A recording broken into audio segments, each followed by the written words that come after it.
gate बानायदों किन्तु complete जायाखैमोन दा बिथांमोननि दिनाव कमप्लिट जाबाय बावहाय मा लिरखो नोंथांमोना नायदो बिटिआर लिरनांखो ना BTC खौनो लिरनांखो बिथांमोना बे मा प्रमाण देखायखो जे BTC ना BTR किन्तु लाजि गैया बिथांमोना फैनानै BTR होनफ्लाबाय नालाय लानांगौ जायो कन्स्टिटिउसनाव BTC सो लिरनाय दं रायजोफोर BTR गैया कन्स्टिटिउसनाव जुदि BTC खौ सोलायनानै BTR सोनांगौब्ला बे रनजित बसुमतारी मोनहा बे बिरगाव साहाब मोनहा पार्लियामेन्टआव थांनानै कन्स्टिटिउसनखौ एमेन्डमेन्ट खालामनांगौ फोरोंना हो बिथांमोनखौ माथो खाम्फा सारा ओरैसो बुंदोंलै कन्स्टिटिउसनखौ एमेन्डमेन्ट खालामब्लासोनो संबिधानाव संबिजिराव सोब्लासोनो नामा BTR जागोन ओमफ्राय बुंदोंमोन न'खर साख्रि होनो हानाय क्षमतायानो गैला खुंग्रिंनि नैबे डिस्ट्रिक्टनि दैदेनगिरिफोर जानायखाय हाई स्कुलनि फोथाराव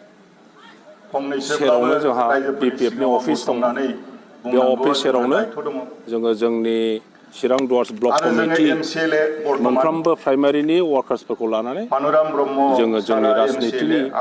सम्पर्के सावरायनो थाखाय बे मेलखौ लिंनाय जादों राजनितिकआव विभिन्न राजनिति दल दङ हिसाबै खौसे जाथारनांगौ होननायथ' गैया नाथाय नोङो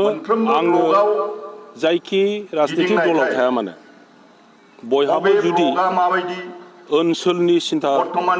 खालामनानै खामानि मावो गावनि हारिनि सिन्था खालामनानै जुदि खामानि मावो अब्लानो जोंनि खामानिनि दारैनो रेजाल्टआ बे खौसेथिनि रेजाल्ट मोनहैगोन जोङो बेसिकेलि फैगौ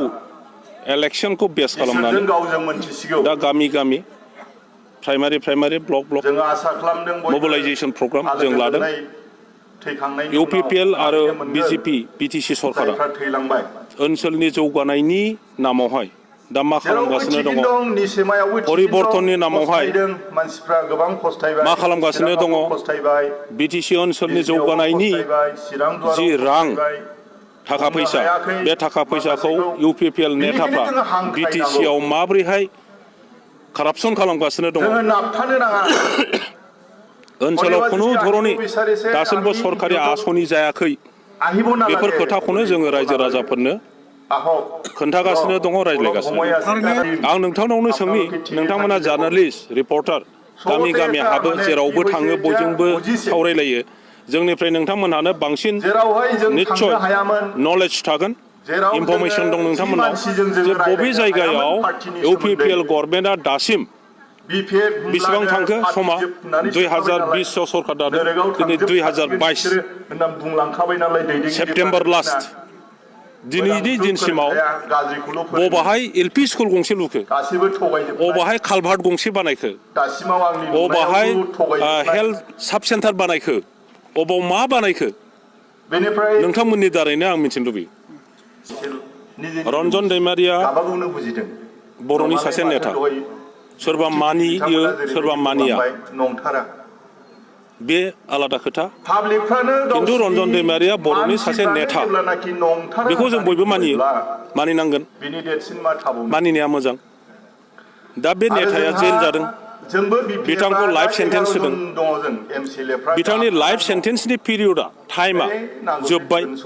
हिसाबै बिथाङा जेलनिफ्राय गबोनांगौ बेनो जोङो बयबो नेगासिनो दंमोन लुबैदोंमोन खिन्थु आनफर्चुनेटलि गभर्नमेन्टआ बिथांखौ मोनोब्ला आरोबाव बांसिन हेरेसमेन्ट होनो उद्देश्य लानानै दिनै आरो माखासे नंबां जाबां केस बसायनानै बिथांखौ सोनानै दोनफिनदों जोङो बर' हारिया जयैनो नों जिखि पार्टियाव थाया मानो नों जिखि मावा मानो जयैनो बयबो अपिनियन क्रिएट खालामनांगौ जे रन्जन दैमारिखौ जेलनिफ्राय थाबैनो उदां खालामनांगौ आरो बे खेत्रआव नों जिखि पार्टियाव थाया मानो NDP कमिउनिटि बिथांमोननि दैदेनगिरि नोङो नेता जानो हागौ नोङो दासिमबो अबावबा नेता जायाखै जानो हागौ सोरबा राजनिति दलाव दङ जानो हागौ सोरबा राजनिति दलाव हाबाखैबो जानो हागौ बिथांमोनहा दिनै ज' जानानै गावसिनि नेता रन्जन दैमारिखौ जेलनिफ्राय बहननायनि जिखुनु आदब खायदा आरो हाबाफारि बिथांमोना लानांगौ थांनाय इलेक्सनाव न'खर न'खर साख्रि होगोन होननानै बुंदोंमोन गोबां कमिटमेन्ट होदों सेल्फ हेल्प ग्रुपफोरनो 75,000 होगोन होननानै बुंदों हा गैयिफोरनो हा राननानै होगोन होननानै बुंदों ट्राइबेल बेल एन्ड ब्लकनि हाखौबो अनाथ ट्राइबेलफ्राबो बायनो फाननो हागोन होननानै बुंदों न'खर न'खर साख्रि होगोन होननाया जोबोद मोजां खोथामोन आरो बेनि थाखायनो बयबो गावनि फिसाफोरखौ साख्रि मोनगोन साननानै भट होनानै बिथांमोनखौ दिनै सरकार दाहोदों खिन्थु 2020निफ्राय 2022 दिनै जोबनोसै बिथांमोना दासिमबो 4 ग्रेड साख्रि सासेनोबो होनो हायाखै